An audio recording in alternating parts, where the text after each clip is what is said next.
ZEN 2050, et qui est donc un des grands défis de notre société, qui est faire zéro émission nette en 2050, défi de transformation de l'ensemble du système économique, et pas seulement de l'industrie, mais aussi de l'industrie, et dans lequel évidemment l'économie circulaire joue un rôle extrêmement important.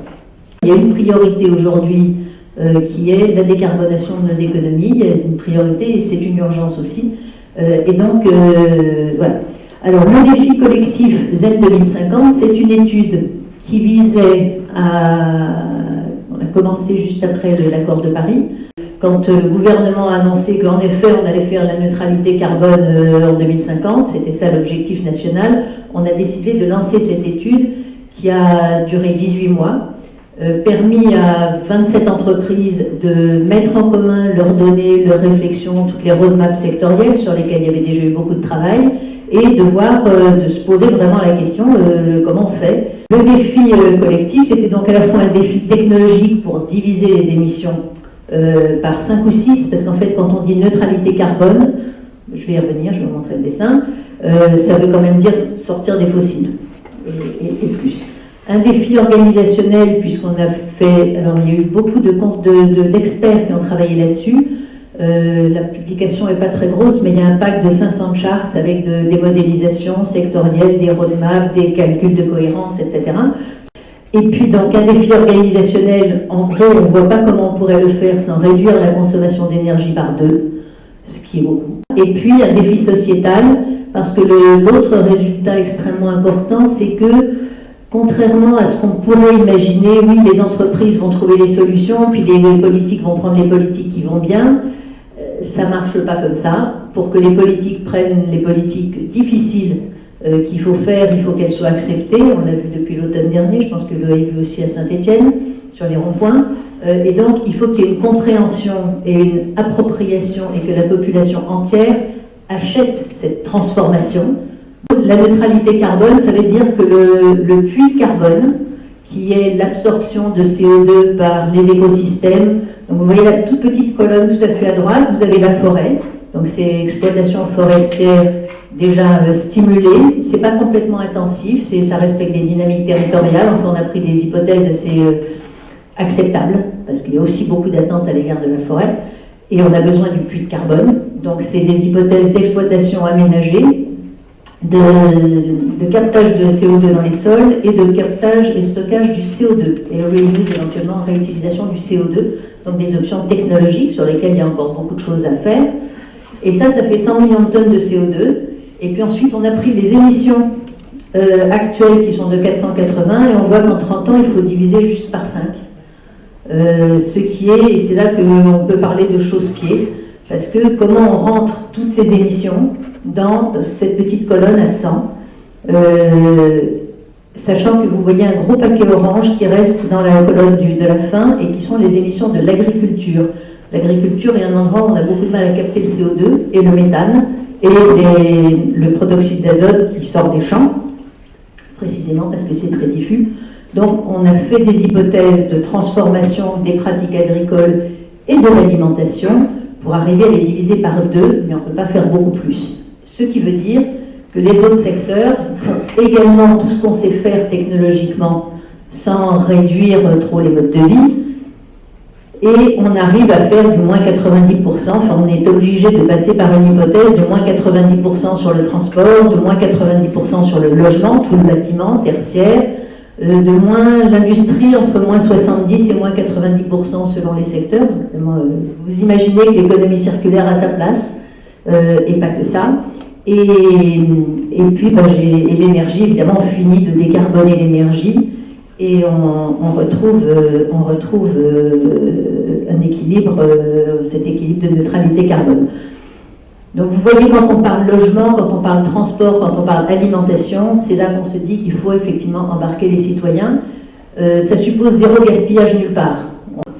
Donc néanmoins, c'est compatible avec la croissance, on en parlait aussi tout à l'heure, c'est un des grands résultats encourageants et qui disent que oui, ça vaut la peine de le faire, c'est que c'est compatible avec des scénarios de croissance entre 1 et 2%, parce qu'il me semble que ça donne quand même un très très grand sens On n'est pas juste à économiser un petit peu de matière, on n'est pas juste à économiser, à améliorer un tout petit peu le business model. On a vraiment une transformation de la société et de l'industrie à accomplir. Il y a en fait deux régimes complètement différents de ressources.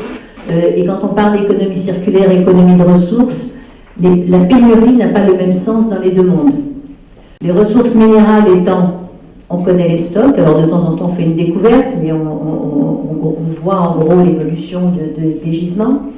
On a des coûts d'exploitation qu'on sait calculer, on a des courbes de demande qu'on sait également calculer. Donc on a des courbes d'offres et de demande qui se croisent à des moments vaguement prévisibles.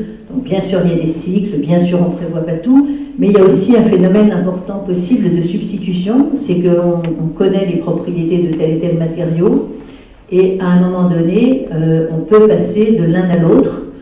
On peut prendre l'exemple par exemple du cobalt. Le cobalt est actuellement un sous-produit de la production de cuivre. Ça veut dire que le prix directeur, la quantité de cobalt sur le marché, elle ne dépend pas du prix du cobalt, elle dépend du prix du cuivre. Dans le cas des matières renouvelables, c'est un petit peu différent. On a d'abord des flux qui sont limités, et je vais y revenir tout à l'heure. On a une beaucoup plus grande imprévisibilité des tonnages disponibles, et on a un horizon de temps qui est également assez court pour faire cette prévision.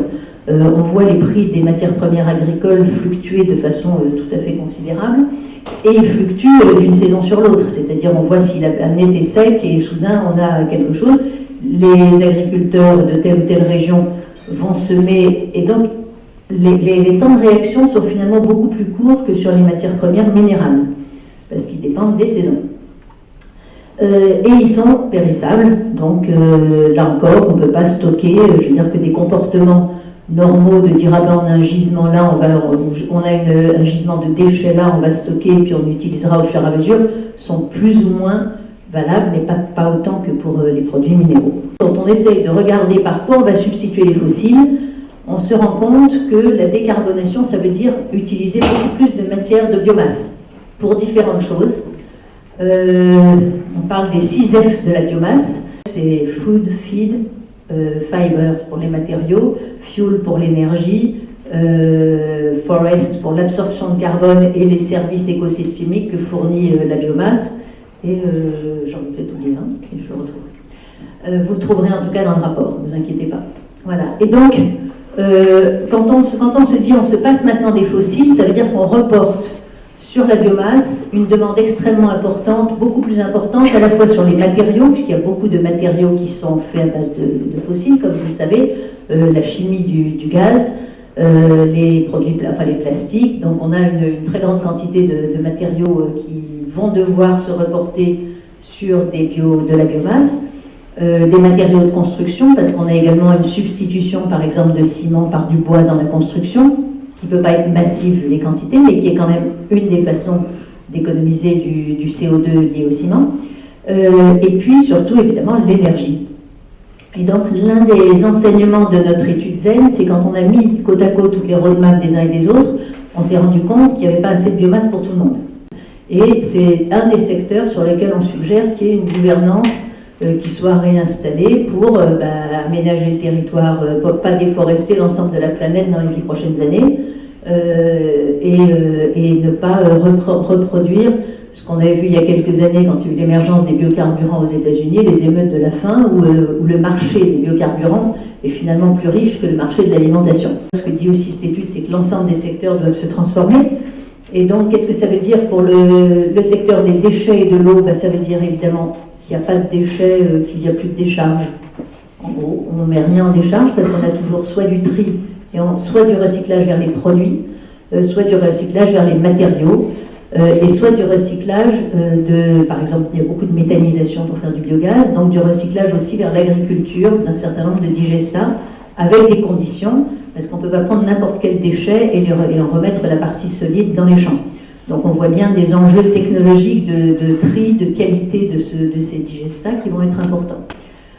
En termes d'énergie, zéro, c'est ce que je disais, c'est un petit peu le dernier usage possible des matériaux de biomasse, c'est de la transformer en énergie. Et effectivement, le nombre d'innovations que vous pouvez avoir pour éviter les pertes d'énergie est sans limite. Donc, ne vous limitez pas. En matière de bâtiments, on voit deux grandes tendances économie circulaire. La première, c'est la récupération des matériaux, et c'est un sujet qui est relativement récent. Les vieilles maisons ont servi de carrière de pierre depuis des siècles, donc c'est pas tout récent. Mais on a des bâtiments plus compliqués. Défaire un bâtiment, aujourd'hui, on ne dit plus démolir un bâtiment, on dit déconstruire, parce qu'on fait passer d'abord les gens qui récupèrent les fils de cuivre et les équipements électroniques, ensuite les gens qui récupèrent les vitres, maintenant les gens qui récupèrent le plâtre, et en dernier lieu le béton, et on récupère le fer. Donc on commence à déconstruire en récupérant le maximum de choses. Mutualisation des fonctions, c'est comment on peut retransformer un bâtiment, comment on peut faire en sorte qu'un bâtiment soit utilisé le jour et la nuit, pour économiser là encore tout ce qui est matière. En termes d'agriculture, l'agriculture c'était déjà le domaine de l'économie circulaire, parce que chacun sait que rien ne se perd en agriculture, jamais. Donc c'est encore plus le cas, sauf qu'il y en a qui va aussi vers autre chose que l'agriculture. Et puis l'industrie, vous avez déjà énormément de choses qui sont faites, soit en termes alors on parle de recyclabilité, je vais donner des exemples un peu plus après, recyclage des produits, recyclage des matériaux et énergie de nouveau, et puis en transport on a la fonctionnalité. Donc on voit qu'il y a un champ d'innovation et d'amélioration des procédés et des façons d'utiliser les systèmes techniques qui est à transformer lui aussi pour arriver à le faire.